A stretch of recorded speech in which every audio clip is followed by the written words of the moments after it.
আসসালামু আলাইকুম রহমতুল্লাহি ওয়া বারাকাতুহ। আলহামদুলিল্লাহি ওয়াহদাহু ওয়াসসালাতু ওয়াসসালামু আলা মান লা নাবিয়্যা বা'দাহু বা'দ। সন্ন্যাসুদ্ধি মসজিদে খেলাধুলা করা যাবে কিনা, খেলাধুলা করা গেলে সে খেলা কোন ধরনের হতে পারে, এ বিষয়ে উলামায়ে কেরামের মতামত এবং দলিল ইত্যাদি পর্যালোচনা করার ইচ্ছা করেছে। ওয়া তাওফীকি ইল্লা বিল্লাহ। প্রথমত আমাদের মনে রাখতে হবে যে মসজিদ কি জন্য বানানো হয়েছে। কোন হাদিস থেকে জানা যায় রাসূলুল্লাহ সাল্লাল্লাহু আলাইহি ওয়াসাল্লাম তিনি বলেছেন এই মসজিদকে বানানো হয়েছিল যিকরিল্লাহ, আল্লাহর যিকিরের জন্য, সালাতের জন্য, কোরআন তেলাওয়াতের জন্য। তো মোটামুটি এগুলি হলো মসজিদ বানানোর পিছনে মুখ্য উদ্দেশ্য। যদিও রাসূলুল্লাহ সাল্লাল্লাহু আলাইহি ওয়াসাল্লামের আমলে মসজিদে অনেক কিছু ডিসকাস হতো, তবে মসজিদ বানানোর পিছনে মুখ্য উদ্দেশ্য হলো সালাত আদায় করা। তো যা হোক, খেলাধুলাটা তাহলে আমরা বুঝতেই পেরেছি যে এটা এটা মূল কোনো বিষয় নয়। তো মসজিদে খেলাধুলা করা যাবে কিনা, প্রথমত আল্লাহ রাব্বুল আলামিন আমাদেরকে খেলাধুলার জন্য সৃষ্টি করেননি। ওয়া খালাকতুল জিন্না ওয়াল ইনসা ইল্লা লিয়াবুদুন। আল্লাহ বলছেন আমি জিন এবং মানুষকে সৃষ্টি করেছি শুধু আমার ইবাদতের জন্য। সেখানে যদি বেহুদা খেলা হয় তাহলে প্রশ্নই ওঠে না যেগুলো মসজিদে জায়েজ। মুমিনদের পরিচয় আল্লাহ বলছেন ওয়াল্লাযীনা হুম আনিল লাগওয়ি মুরিদুন। মুমিন তো তারা, সফলকাম মুমিন তো তারা যারা বেহুদা কাজকর্ম থেকে বিরত থাকে।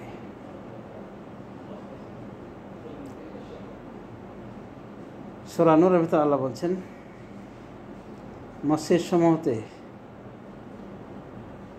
সমূহের বিষয়ে আল্লাহর নির্দেশনা হলো যে এগুলোকে কী করতে হবে, সুউচ্চ করতে হবে, এগুলোর মর্যাদা উন্নীত করতে হবে এবং এগুলোতে আল্লাহর জিকির করা হবে। তো যা হোক, মসজিদের আলাদা একটা বিশেষ মর্যাদা রয়েছে। রাসূলুল্লাহ সাল্লাল্লাহু আলাইহি ওয়াসাল্লাম যেখানে গিয়েছেন আগে মসজিদ তৈরি করেছেন। মসজিদে কবা, সেটা রাসূলুল্লাহ সাল্লাল্লাহু আলাইহি ওয়াসাল্লাম প্রথম মসজিদ। তিনি কবাতে যাওয়ার পরেই এই মসজিদ নির্মাণ করেছিলেন। অন্যভাবে মদিনায় যখন প্রবেশ করলেন সেখানেও মসজিদের ব্যবস্থা করেছিলেন। তো যা হোক, মসজিদ হলো কোরআন তেলাওয়াত, জিকির, আজকার, সালাতের, ইতিকাফের জায়গা, মূলত খেলাধুলার জায়গা নয়। এখন প্রশ্ন আছে খেলাধুলা করা যাবে কিনা, এটাই হলো প্রশ্ন। তো খেলাধুলার ভিতরে দুই শ্রেণীর খেলা রয়েছে। এক শ্রেণীর খেলা হলো ইসলামের যে সমস্ত বৈধ খেলা ইসলাম অনুমতি দিয়েছে এবং যে খেলাগুলি আল্লাহর ইবাদতের সহায়ক, যেমন জিহাদ ফি সাবিলিল্লাহর সহায়ক, এই জাতীয় খেলা মসজিদের পবিত্রতা অক্ষুণ্ণ রেখে করা যেতে পারে। এই জাতীয় খেলা জায়েজ ছিল, বৈধ ছিল রাসূল সাল্লাল্লাহু আলাইহি ওয়াসাল্লামের জামানাতে। যেমন হাবাসাদের বিষয় হয়েছে যে তারা তীর নিয়ে খেলাধুলা করেছেন মসজিদে নববীতে এবং মা আয়েশা রাদিয়াল্লাহু আনহা এটা দেখেছেন রাসূলুল্লাহ সাল্লাল্লাহু আলাইহি ওয়াসাল্লামের মাধ্যমে। রাসূল সাল্লাল্লাহু আলাইহি ওয়াসাল্লাম তাকে পর্দা করতেন এবং রাসূল সাল্লাল্লাহু আলাইহি ওয়াসাল্লাম এটা বিবি আয়েশা রাদিয়াল্লাহু আনহা এটা দেখেছেন মর্মে সহিহ বুখারী হাদিস পাওয়া যায়। তাহলে এক শ্রেণীর খেলার আমরা প্রমাণ করি, সেটা হলো হেরাবাহ বা তীর ধনুক নিয়ে খেলা। তো উলামায়ে কেরাম বলেন যে এই খেলাটা ছিল জিহাদের প্রশিক্ষণ হিসেবে, শত্রুকে কীভাবে পরাস্ত করা যায়, শত্রু কীভাবে আঘাত হানা যায়, এই হিসাবে এটা খেলা ছিল। আর এটা মূলত এক প্রকার জিহাদের ট্রেনিং। যদি এটা লাভের জন্য বলা হচ্ছে যে এই উদ্দেশ্য করে কেউ কাউকে তীর মারে না বা তীর মেরে কাউকে আহত করার উদ্দেশ্য ছিল না, তবে তীরের প্রশিক্ষণ নেওয়া হচ্ছে, সেই হিসেবে লাভ বলা হয়েছে। হাবাসারা যে এই মসজিদে খেলতেন এই তীর নিয়ে, তো এটার উদ্দেশ্য এটা যে এটা মূলত খেলা এই জন্য যে উদ্দেশ্য করে কেউ কাউকে তীর মারেনি, বরং তীর পরিচালনার প্রশিক্ষণ নেওয়া হয়েছে। সেই হিসাবে এই জাতীয় খেলা মসজিদ নববীতে বৈধতা ছিল মসজিদে। এখন বাকি অন্যান্য খেলা বৈধ কিনা সেটা দেখার বিষয়।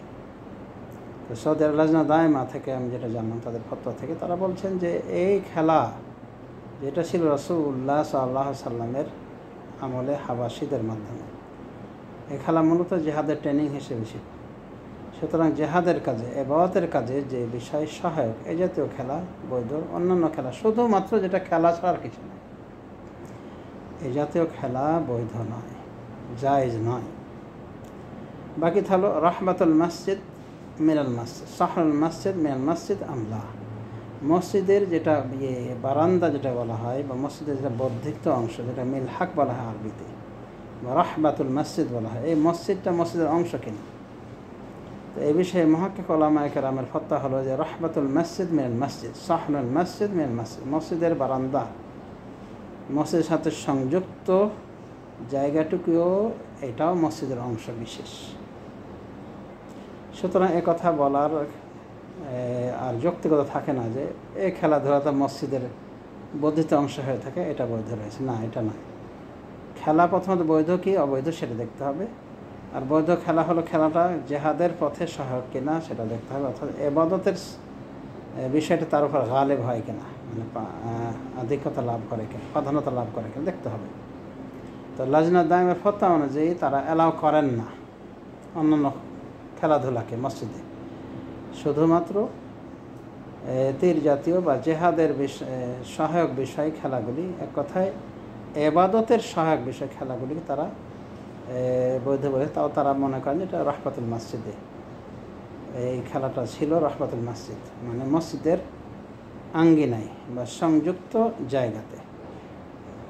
শেখ বিন বাজ তার আলাদা ফতোয়া বলে যে যাতে খেলা যদিও চলতে পারে বা অন্যান্য উপকারী হলো, এগুলো রাহমাতুল মসজিদে চলবে, মসজিদের আঙ্গিনায়, যতক্ষণ না অন্যান্য ব্যবস্থা হয়েছে এই জাতীয় খেলার আলাদা কোনো জায়গা হয়েছে। এবার শেখ বিন বাজ রাহমাহুল্লাহ বলছেন।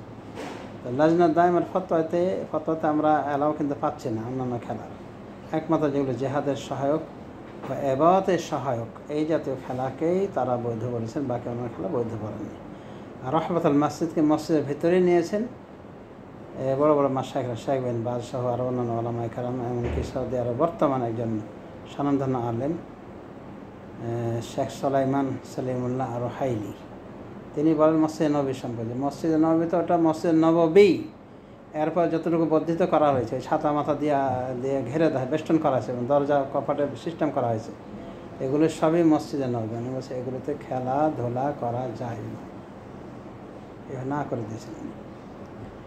তারপর আরেকটি বিষয় আমাদের লক্ষ্য করা উচিত, এটা হলো ফিকহ সুন্নাহ, সুন্নাতের ক্ষেত্রে জ্ঞান, মানে গভীর জ্ঞানের বিষয়।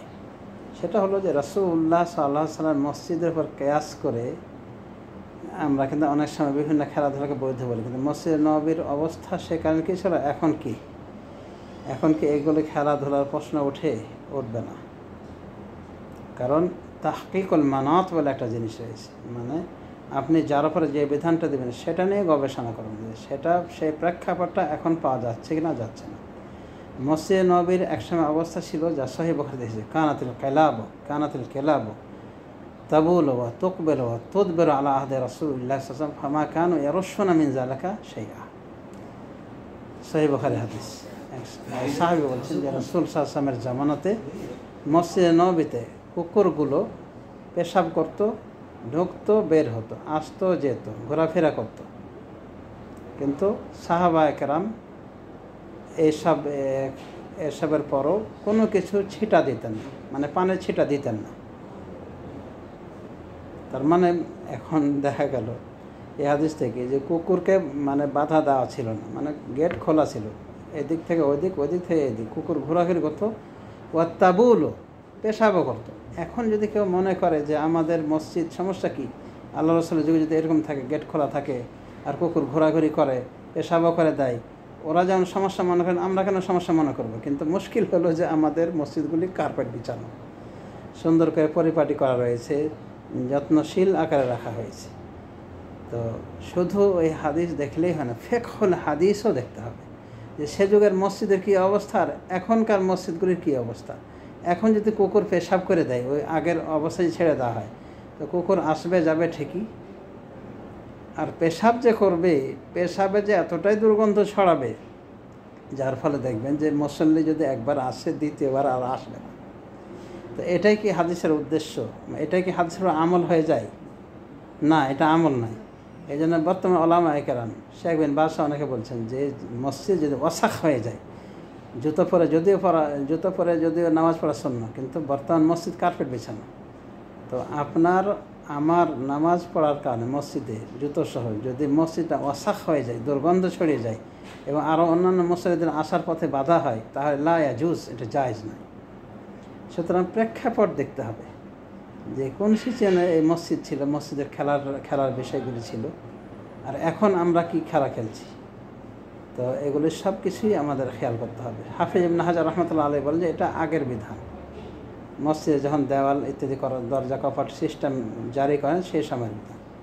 আর শেখুল ইসলাম ইবনে তাইমিয়া বলছেন না, এখনও বিধান, এখনও সেই বিধান প্রযোজ্য রয়েছে যদি এরকম মসজিদ হয়ে থাকে যে কুকুরে পেশাবও করে দিয়েছে, মসজিদে ওরকম কোনো কিছু নাই, পরিপাটি করা নাই, আর ওই সূর্যের তাপে শুকিয়ে গিয়েছে। শুকিয়ে যদি যায় তো তার মতামত হলো যে ওটা পাক হয়ে যাবে, ওইভাবে যেভাবে রাসূল সাল্লাল্লাহু আলাইহি ওয়াসাল্লাম মসজিদ পাক হয়ে যেত। তো এখন কথা হলো কার্পেট বিছানো, এগুলি কি সূর্যের তাপে পাক হয়ে যাবে বা সূর্যের আলো পড়বে? হ্যাঁ। তারপরে যে 7 বার ধৌত করা, এই কুকুরের ইয়াতে উচ্ছিষ্ট থেকে বর্তনকে ধৌত করতে হবে, 8ম বারের বেলায় মাটি দিয়ে করতে হবে, সেটাও তো একটা মাসলা রয়েছে। তো যা হোক, অনেক ওলামায়ে কেরাম বলছেন যে এটা আগের বিধান ছিল, মানে মসজিদকে পরিপাটি করার আগে কুকুরে আসা যাওয়া করতো। কারণ সব কিছু যদি আমরা মিলিয়ে দেই তো হবে না। আরবিও কিন্তু এই মসজিদে নববীতে পেশাব করেছিলেন, তখন সেখানে কি করা হয়েছিল? পানি ঢালার ব্যবস্থা করেছে। আসলে সেই মসজিদ ছিল ওই সময় পাথর দিয়ে, আর ফ্লোর ছিল পাথর দিয়ে, আর উপরটা ছাদ ছিল কি দিয়ে? খেজুরের ডালিতে দিয়ে। তো যে কোনো জিনিস ফতোয়া দিতে হলে দেখতে হয় সিচুয়েশনটা কী ছিল, ওই সময় কি আর এখন কি অবস্থায় রয়েছে। এখন আমি নিজে দেখেছি যে আর্মি ক্যাম্পে গিয়েছিলাম, এটা মাঠে, একবারে মাঠে, এবং যারা নামাজ পড়ে তারা সবাই আর্মি, অল্প কিছু আমাদের বাঙালি ওই রয়েছে, তো তারাও ওই আর্মিতে যারা আছে তারাও আর্মি ড্রেস পরে থাকে, 2-1 হয়তো সিভিল পাবে। তো আমি দেখলাম ওই মসজিদে গিয়েছিলাম আমি বাঙালিদের উদ্দেশ্যে, বাঙালিদের একটু ওয়াজ করার জন্যে। তো ওখানে গিয়ে দেখি সবাই ওই জুতা পরিয়ে নামাজ পড়ছে। তো একটা যদিও দুর্গন্ধের সৃষ্টি হয়েছে, কিন্তু আমি দেখছি ওরাই তো নামাজ পড়ছে। তো সবাই জুতা পরে নামাজ পড়ে, সমস্যা নেই। এরকম যদি পরিস্থিতি হয়, সমস্যা কি? নামাজ পড়ুক। কিন্তু পরিপাটি মসজিদ, কার্পেট বিছানো, সেখানে ভালো মানুষ, সিভিল মানুষ আসছে, আস্কারি আর্মিরাও আসছে, সব ধরনের মানুষ আসছে, আর সেখানে আপনি জুতা পরে ওই নোংরা করে দেন মসজিদ জায়গাটা। আরবের দেশটাই ওই ধুলো বালির দেশ এবং কুচি পাথরের দেশ, এগুলোতে কিন্তু ধুলো লাগে না সাধারণত। ইয়াতে মানে ওই জুতো পরে গেলেও দেখা যায় পরিষ্কার হয়ে যায় সহজে, কিন্তু আমাদের দেশের এঁটেল মাটি এমন এক মাটি যে একবার লেগে গেলে ওটা ছুটা মুশকিল হয়ে যায়। আল্লাহ কুল্লি হাল ফ্লোরে এখন কার্পেট বিছানো। তো এই কার্পেট বিছানো মসজিদে তীর তলোয়ার নিয়ে খেলাধুলা করা কতটা এখন এই মানে বলা যেতে পারেন যুক্তিযুক্ত, বিষয়টা আমার ভেবে দেখা উচিত। যা হোক, আমি একটা বিষয় দেখলাম, রাহবাতুল মাসজিদকে মসজিদের অন্তর্ভুক্ত করছেন না অনেক, কিন্তু এটা ভুল সিদ্ধান্ত। অধিকাংশ ওলামায়ে কেরাম রাহবাতুল মাসজিদকে মসজিদেরই অন্তর্ভুক্ত করেছেন।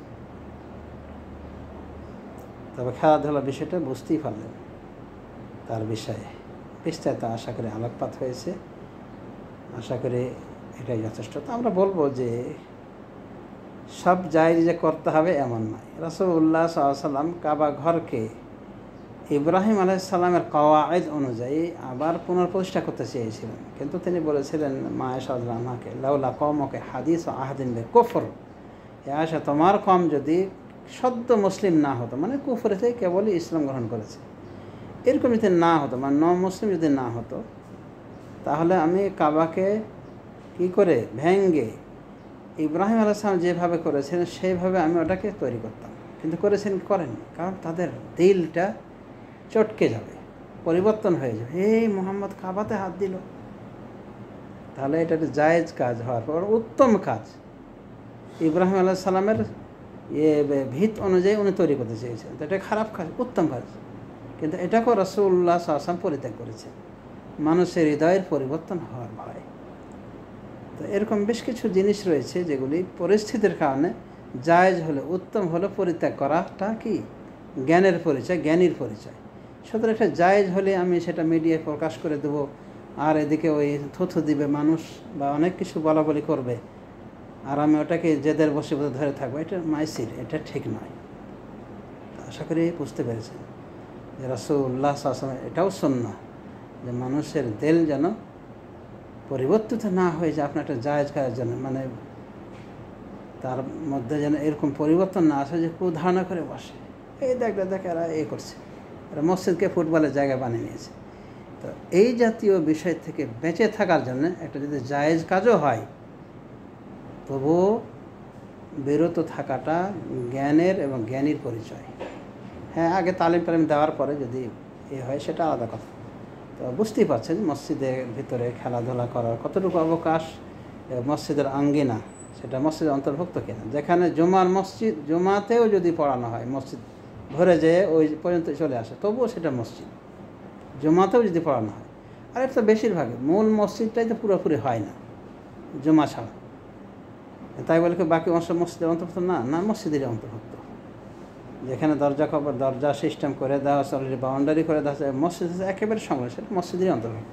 সুতরাং মসজিদকে সর্বোচ্চ মর্যাদা দেওয়া উচিত। এবং এই জাতীয় খেলাধুলা, যে কোনো বিতর্কিত খেলা থেকে আমাদের নির্ভর থাকবে। স্যার বুঝতে পেরেছেন যে আপনি এটা করবেন জায়েজ কাজ, ওইদিকে শুরু হয়ে গেছে বিভিন্ন আলোচনা। তো যা হোক, আল্লাহ রাব্বুল আলামিন আমাদেরকে ফিকহ ফিদ দ্বীন দান করুন। আল্লাহুম্মা ফাক্কিহনা ফিদ দ্বীন ওয়া আল্লিমনা তা'ওয়ীল। ওয়া সাল্লাল্লাহু আলা নবিয়িনা মুহাম্মদ ওয়া আলা আলিহি ওয়া সাহবিহি আজমাইন।